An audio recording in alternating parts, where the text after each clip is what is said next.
출애굽기 15장. 그때 모세와 이스라엘 백성이 여호와께 이 노래를 불렀습니다. 내가 여호와를 찬양하리라.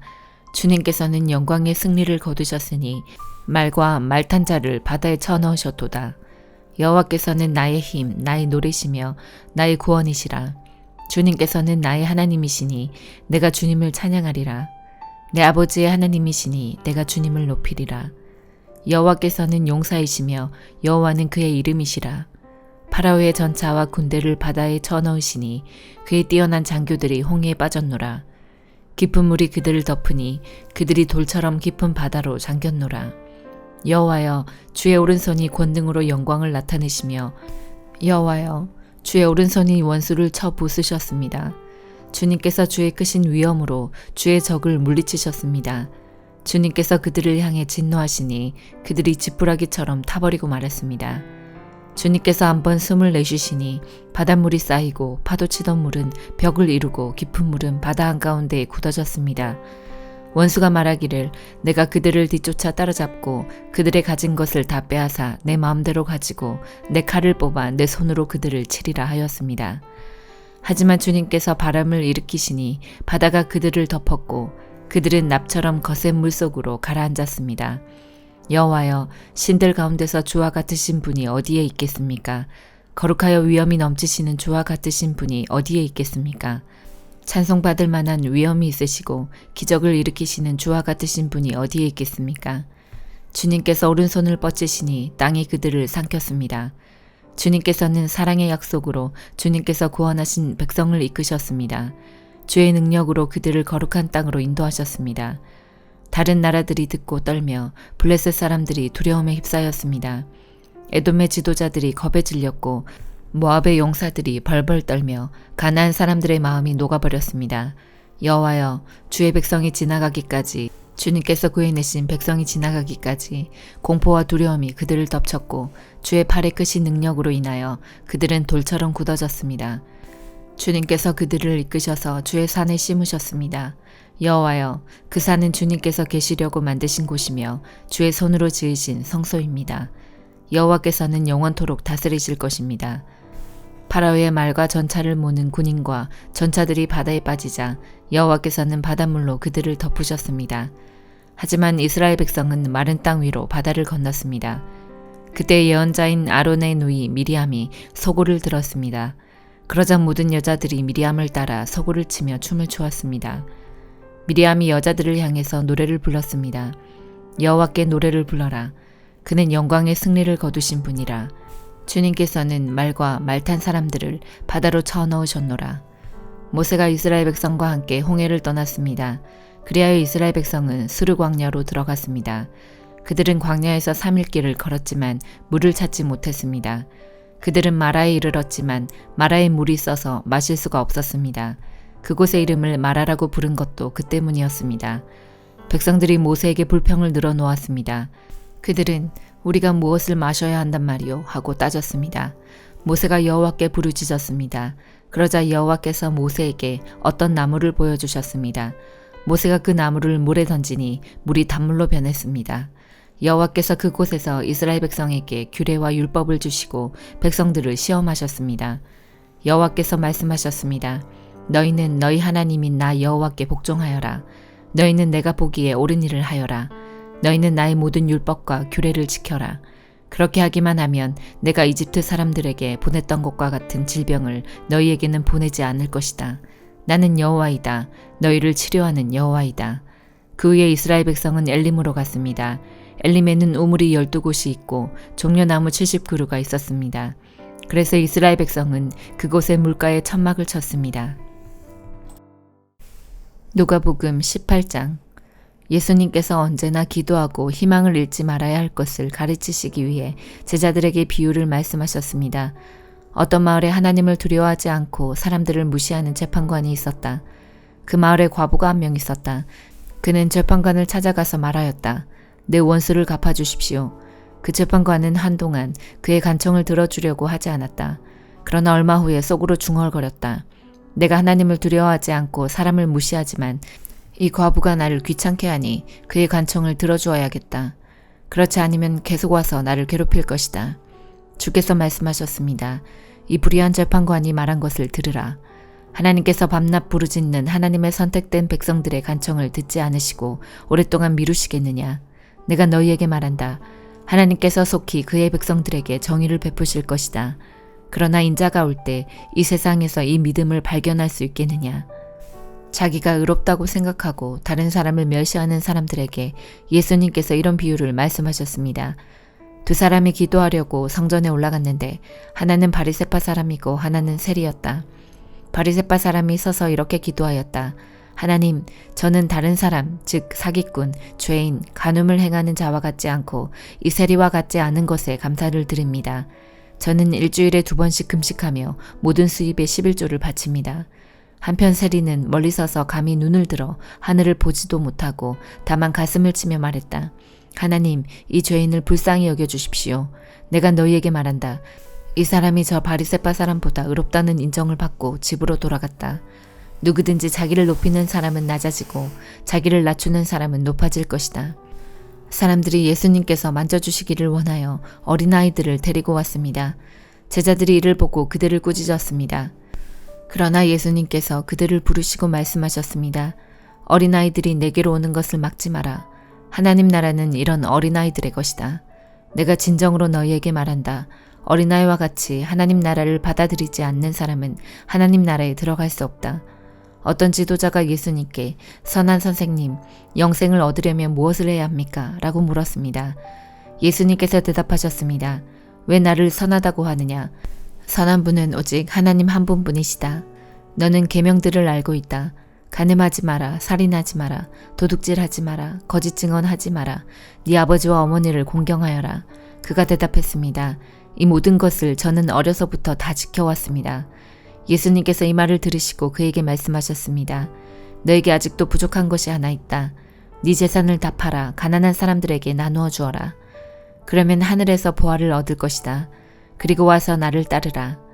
이 말씀을 듣고 그는 몹시 근심하였습니다. 왜냐하면 그는 큰 부자였기 때문입니다. 예수님께서 그를 보시며 말씀하셨습니다. 부자가 하나님 나라에 들어가는 것이 참으로 어렵다. 부자가 하나님 나라에 들어가는 것보다 낙타가 바늘구멍으로 지나가는 것이 더 쉽다. 사람들이 이 말씀을 듣고 말했습니다. 그렇다면 누가 구원받을 수 있겠습니까? 예수님께서 말씀하셨습니다. 사람으로는 할 수 없는 것을 하나님께서는 하실 수 있다. 그때 베드로가 말했습니다. 우리는 모든 것을 버리고 주님을 따랐습니다. 예수님께서 제자들에게 말씀하셨습니다. 내가 진정으로 너희에게 말한다. 하나님 나라를 위해 집이나 아내나 형제나 부모나 자녀를 버린 사람은 이 세상에서 여러 배로 받을 것이요 또한 오는 세상에서 영생을 얻을 것이다. 예수님께서 12제자를 따로 부르시고 말씀하셨습니다. 보아라, 우리는 예루살렘으로 올라간다. 인자에 대하여 예언자들이 기록한 모든 일이 이루어질 것이다. 인자가 이방인들에게 넘겨져 조롱을 당하고 모욕을 당하며 침뱉음을 당할 것이다. 그리고 이방인들이 인자를 채찍질한 후 죽일 것이다. 그러나 3일 만에 다시 살아날 것이다. 그러나 제자들은 이 말씀을 하나도 이해하지 못하였습니다. 이 말씀의 뜻이 감추어져 있어서 제자들은 예수님이 하시는 말씀을 이해하지 못하였습니다. 예수님께서 여리고에 가까이 가셨을 때였습니다. 어떤 보지 못하는 사람이 길가에 앉아 구걸하고 있었습니다. 많은 사람들이 지나가는 소리를 듣고 그가 무슨 일인지 물었습니다. 사람들이 나사렛 예수님이 지나가신다고 말해주었습니다. 그러자 그는 큰 소리로 외쳤습니다. 다윗의 자손 예수님, 제게 자비를 베풀어 주십시오. 앞서가던 사람들이 그를 엄히 꾸짖으며 조용히 하라고 했습니다. 그러나 그는 더욱 큰 소리로 외쳤습니다. 다윗의 자손이여, 제게 자비를 베풀어 주십시오. 예수님께서 걸음을 멈추시고 그를 데려오라고 명하셨습니다. 그가 가까이 왔을 때 예수님께서 물으셨습니다. 무엇을 해주기를 원하느냐? 그러자 그가 대답하였습니다. 주님, 다시 보기를 원합니다. 예수님께서 그에게 말씀하셨습니다. 눈을 떠보아라. 네 믿음이 너를 낫게 하였다. 그 즉시 그가 눈을 뜨고 예수님을 따르며 하나님께 영광을 돌렸습니다. 모든 사람들이 이것을 보고 하나님께 찬양을 드렸습니다. 욥기 33장. 이제 욥 어르신, 내가 하는 말에 귀를 기울여 주십시오. 내가 입을 여니 혀가 움직이는군요. 나는 양심대로 말하며 내 혀는 항상 진실만을 말합니다. 하나님의 영께서 나를 만드셨고 전능자의 호흡이 나에게 생명을 주셨지요. 할 수 있거든 당신도 내 말을 듣고 반박하십시오. 나나 당신이나 흙으로 만들어진 하나님의 피조물 아닙니까? 그러니 내가 당신을 두렵게 할 수도 없고 내 손으로 당신을 누를 수도 없지요. 나는 당신이 하신 말씀을 잘 들었습니다. 당신은 주장했지요. 나는 깨끗하고 죄가 없다. 나는 순결하고 아무런 잘못이 없다. 그런데도 하나님은 나에게 허물을 찾으시고 나를 마치 원수 대하듯 하신다고 말입니다. 또 하나님께서 나를 착고에 채우시고 내 모든 길을 살피신다고 말입니다. 그렇지만 들어보십시오. 당신의 주장은 옳지 않습니다. 왜냐하면 하나님은 사람과 비교할 수 없이 위대하시기 때문이지요. 어찌하여 당신은 하나님께서 답변을 하지 않으신다고 불만을 터뜨리십니까? 하나님께서는 여러 번 말씀하시지만 사람은 깨닫지 못합니다. 그분은 사람이 곤히 잠들었을 때 밤중에 꿈이나 환상으로 말씀하시지요. 사람들의 귀를 살짝 여시고 말씀하셔서 사람들이 그들의 마음을 돌이켜 교만하지 않도록 해주십니다. 그분은 사람이 무덤에 빠지지 않도록 지키시고 칼에 죽지 않도록 보호하십니다. 그분은 사람이 깨닫게 하시려고 뼈마디가 쑤시는 아픔과 고통을 주시기도 합니다. 그럴 땐 밥맛도 없고 진수성찬도 귀찮아지며 몸은 수척해지고 숨어있던 뼈마디가 울퉁불퉁 튀어나오지요. 그럼 결국 무덤에 떨어지고 사망으로 달려가게 됩니다. 그때 그 사람에게 천사가 도우러 와서 무엇을 해야 하는지 말할 것입니다. 그러면 하나님께서는 그 사람이 무덤에 내려가지 않도록 살려주어라. 내가 그 몸값을 벌써 받았다라고 하실 것입니다. 그러면 그 병든 사람의 살이 아기처럼 다시 고와지고 어렸을 때처럼 회복되지요. 그 사람이 하나님께 기도하면 하나님께서는 그 기도를 기쁘게 들으십니다. 그 사람의 마음은 정말로 하나님께 대한 감사로 가득 차게 되겠지요. 하나님께서 그 사람을 의롭게 회복시켜 주실 것입니다. 그러면 그 사람은 사람들 앞에서 찬양하면서 나는 죄를 지었소. 부정한 짓을 저질렀지요. 그러나 내가 받아야 할 벌을 받지 않았습니다. 하나님은 나를 무덤에서 건져주셨습니다. 그래서 저는 이제 이렇게 환한 세상을 봅니다. 라고 말할 것입니다. 하나님께서는 자주 사람들을 이렇게 다루시지요. 무덤에 내려가던 사람을 다시 살리셔서 생명이 약동하게 하십니다. 욥 어르신, 내 말에 귀 기울이십시오. 계속 조용히 내 말을 들어주십시오. 말하실 것이 있으면 대답해 보십시오. 그러면 내가 분명히 대답해 드리겠습니다. 그렇지 않다면 내 말을 계속 들어주십시오. 내가 지혜를 가르쳐 드리겠습니다. 고린도후서 3장. 우리가 또다시 자화자찬을 하기 시작했다고 생각하십니까? 혹은 우리가 어떤 사람들처럼 여러분에게 보일 추천장이나 여러분에게서 받은 추천장이 필요한 사람입니까? 여러분 자신이 바로 우리 마음속에 썼고 모든 사람들이 알고 또 읽고 있는 우리의 편지입니다. 여러분은 우리의 사역의 결과로 나타난 그리스도께서 보내신 편지입니다. 이 편지는 먹이 아니라 살아계신 하나님의 성령으로 쓴 것이며 돌판이 아닌 사람의 마음판에 쓴 편지입니다. 우리는 그리스도로 인하여 하나님 앞에서 이런 확신이 있습니다. 우리는 이런 일을 할 수 있는 자격이 우리에게 있다고 생각하지 않습니다. 우리의 자격은 하나님께로부터 나옵니다. 하나님께서는 우리에게 문자가 아니라 성령의 언약인 새 언약의 일꾼에 합당한 자격을 주셨습니다. 그것은 문자는 죽음을 가져오는 반면 성령께서는 생명을 주기 때문입니다. 돌판에 새겨져 있는 죽음에 이르게 하는 율법에 의한 직분도 영광스럽습니다. 그래서 비록 사라질 영광의 광채이기는 하지만 이스라엘 자손들은 모세의 얼굴에 나타난 광채 때문에 그의 얼굴을 똑바로 쳐다보지 못했습니다. 그러니 성령의 사역은 얼마나 더 영광스럽겠습니까? 사람들에게 죄가 있다고 판정하는 사역도 영광스러운데 의를 가져다 주는 사역은 얼마나 더 영광스럽겠습니까?